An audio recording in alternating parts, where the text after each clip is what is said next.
on right here at the WINPI Leadership Summit. The best investors know the importance of understanding the economic and macro environment while formulating their investment strategies. Today we have an author and social finance expert to take us through the regional economic drivers that can fuel future-ready investment strategies. She is an economist and business leader driving impact through finance, innovation and digital transformation. Her exposure ranging from villages and businesses to boardrooms has made her a strong advocate of harnessing risk capital for sustainable growth and development. She serves on the board of select institutions as well as ministerial committees with the Government of India and has been recognized as one of the top 100 analytic leaders in South Asia. A member of the prestigious TAS task cadre, she led the structured investments vertical at Tata Capital Limited, completing marquee transactions in automotive, pharma, tech, insurance and other sectors through equity, preferred and mezzanine capital. She developed the pioneering area of data-driven governance, anchoring investment and advisory work with governments on tech for good and SDG localization. You've heard it all, so it's time to welcome her onto stage. With us, author and social finance expert, director, analytics, insights and impact, Tata Trust. Please put your hands together for Dr. Purnima Dore. What an honor. Thank you for joining us. Can we have the podium mic?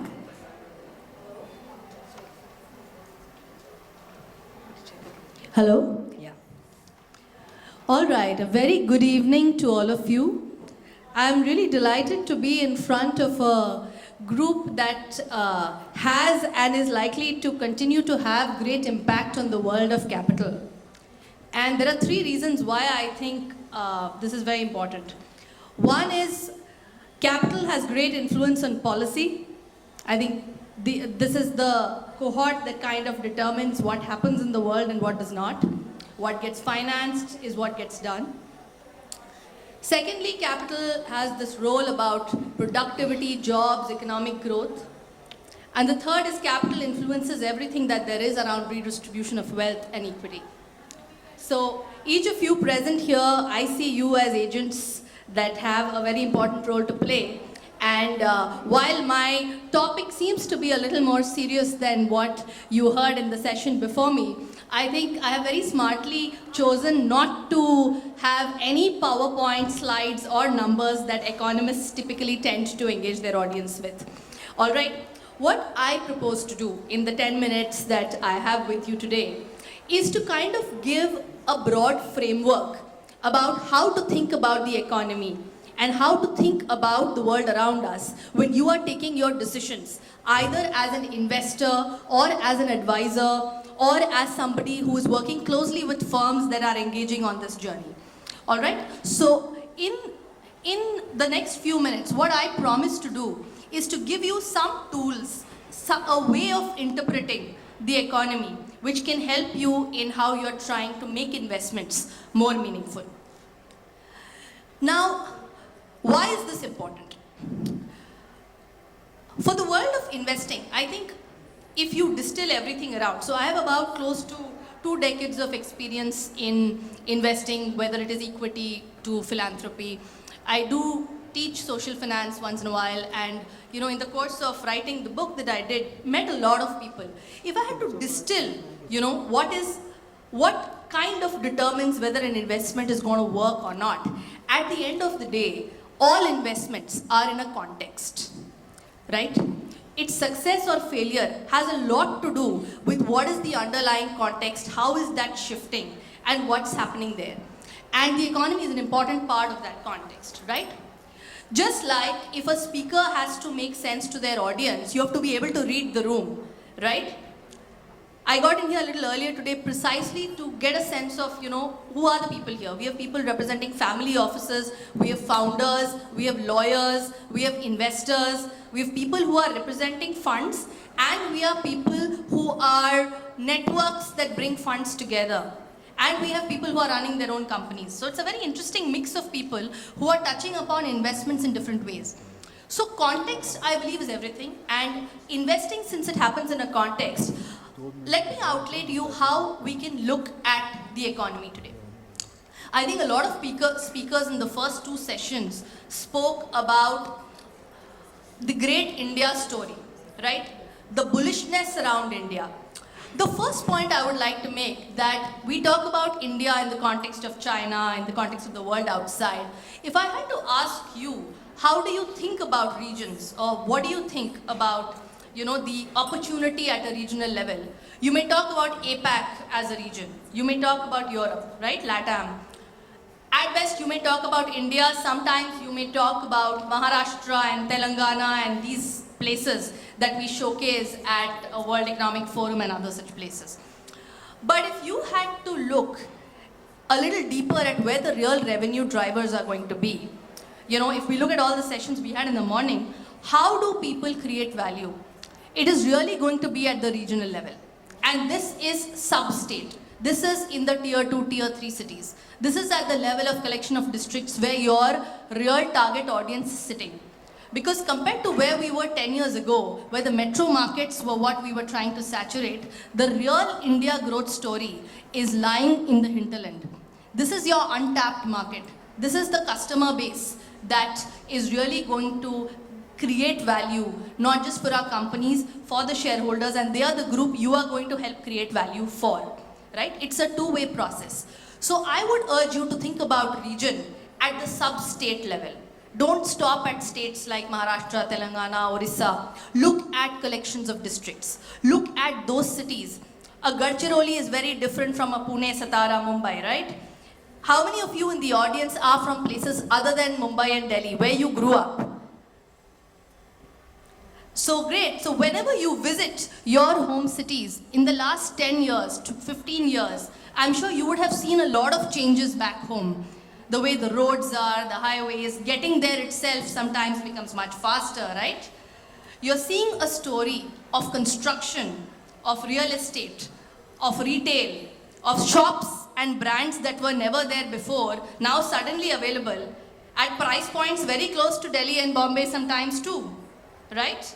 Or designs that you didn't think would be so easily available back home, suddenly it seems very exciting and interesting.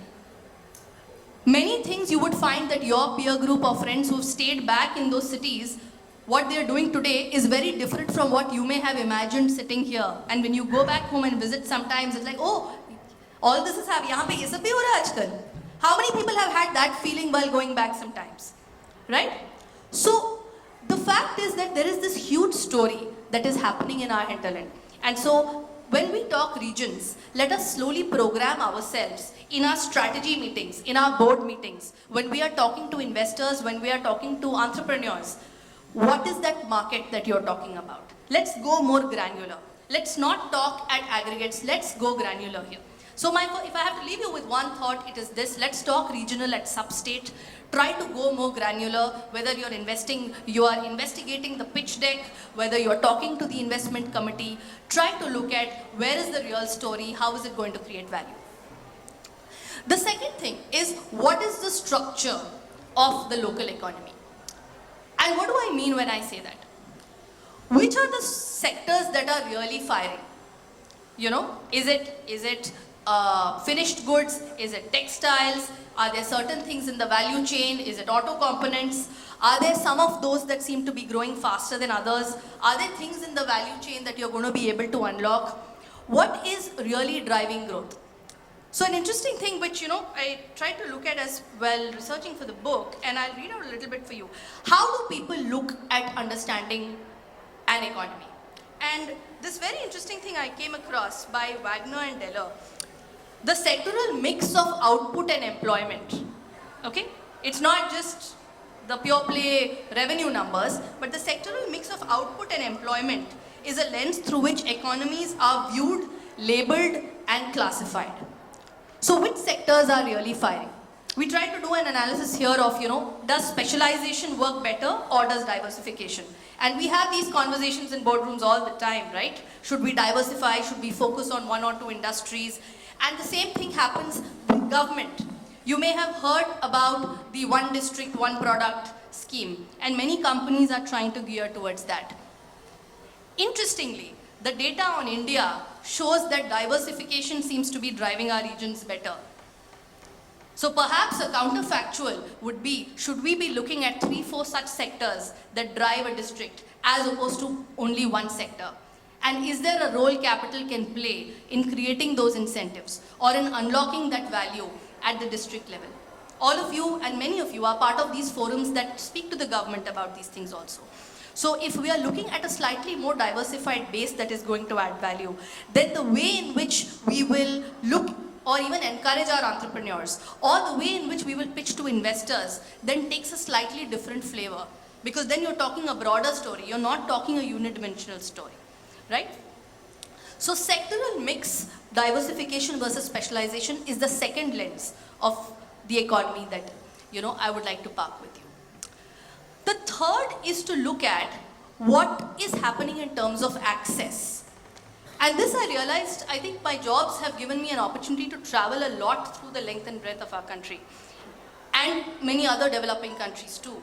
Questions of access determine a lot about investment value, whether it is going to get unlocked or not, or whether there are opportunities to be tapped. Let me talk about 3 of these angles.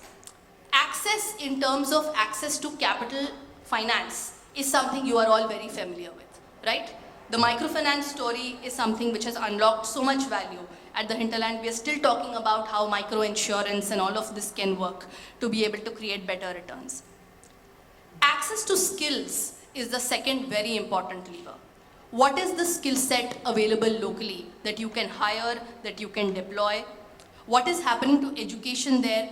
Is there an opportunity for skilling in such regions which is going to unlock potential more?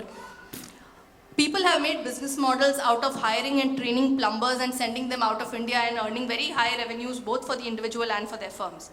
So access to capital, access to labor, and the third, I think a lot of the way industry in the past, I think we spoke about how manufacturing needs to grow in the first session. Access to labor has driven historically a lot about how industries move, right? But today labor is much more mobile. So what can you do to create incentives that make you as a firm or make your investee companies better able to attract talent and retain them, especially when you are looking at last mile linkages and earning revenue through models that are going to be more distributed. The third level of access is access to markets. And infrastructure plays a big role here, right? Roads, ports. A big reason why the eastern part of the country does not fire as much as the western part is because the airports are not that well connected. You don't have flights which are at a frequency. So if your investor or if your founder or is someone who's not going to be able to get there, then they're not likely to see that investment opportunity, right? But as pathways of infrastructure are opening up, there are going to be pockets that are going to become more amenable, both for investment and for business and for running our firms. So keeping an eye on how access to markets is evolving and playing a role in unlocking access to markets that have potential. It is both a strength and an opportunity. So we've spoken about regions, sub-state, we've spoken about specialization, diversification, and the 3 kinds of access to capital, to skills, and to markets. I will now talk about 2 last points, which are things that cut across. One is the way technology has changed the way people do business, and that is something that cuts across all of these levers. It is going to be critical for business and for investors to see how technology is unlocking economic value and where you need to use it to have scale and where to be smart about it so that you're not shooting yourself in the foot. Because there are businesses, telemedicine is one such example, where many times people have invested in certain kinds of businesses hoping that people will be very happy with the technology interface, but sometimes the way people and human behavior works, it may not give you those kind of outsized returns. So balancing where to use technology, where not to, is one kind of lever, but it can scale in ways that nothing else can. And second, the new kind of social consciousness which has come into the world of investing. whether we call it ESG, whether we call it conscious capitalism. This is a wave that I think it is for the world of capital to figure out how do you want to ride that wave. And for people in this room, there are 3-4 things you can use in your day-to-day to be able to use these levers. One is to travel when you get the opportunity. Excel sheet plans are only going to work so far, right? So if you have the opportunity to travel to your market, to verify your pitch deck, to meet the customers, please do that. A lot of times women miss out on that because either people assume that you will not want to travel, or somewhere where we give unconscious signaling that we are not too keen to step out of our comfort zones. My personal experience has been putting yourself out there makes your on-ground narrative, both to your investment committees and to your boards, so solid that they cannot pick holes in your argument. The second thing I would like to leave you with is this, that the economy and macroeconomic stability need thoughtful people, to remain in the workforce, because we are not going to reach our $1 trillion targets if we are not there contributing as 50% of this population in the way we need to. So stay in the game and use your voice. If conscious capitalism is something that is going to be part of the discourse in boardrooms, use your voice in these forums to make sure that companies and businesses do the right thing. I do believe it's an interesting wave. We have an opportunity to make or break or lose credibility. So I would definitely urge all those in the room to see yourself as one of the drivers of regional growth. Thank you. Thank you so much. Please join